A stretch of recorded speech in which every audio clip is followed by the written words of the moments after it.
Tutuka lands in hot water after he hit Bafana with a bottle on the head, which left him bleeding after he called him an alcoholic.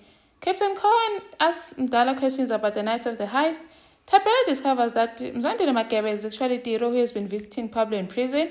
Bridget tells Madlomo that she will never speak to Mtunzi. Hi, welcome to my channel. Here's an update on Scandal. Tapela went to prison to visit Pablo to question him about why the cases Mdala they're resurfacing and being reinvestigated. And then Pablo refused speaking to the police or anyone or seeing Semide or Tiro. And then Tapela did his own investigation and found that Nina Bishop, who happens to be Tiro's lawyer, has been visiting him, and also Mzandile Makeba. Captain Cohen goes to question Mdala about his whereabouts on the night of the heist.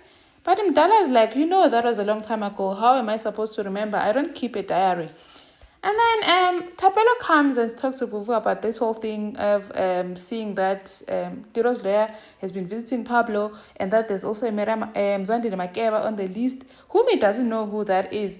But Bridget puts 2 and 2 together and says how Makeba must Patricia, baby mama Yasemide. So Mzandile Makeba maybe links to Tiro. And then Tapelo goes to ask his mom, Hore pila birth name ya Tiro ki mang. Mama here confirms Hore kim Mzandile Makeba, but there's no trace of that. And then now Tapelo realizes, so this makes sense. So Tapelo is the one, Tiro is the one that has been visiting Pablo in prison. And then Tutuka lands in hot water when he has an altercation.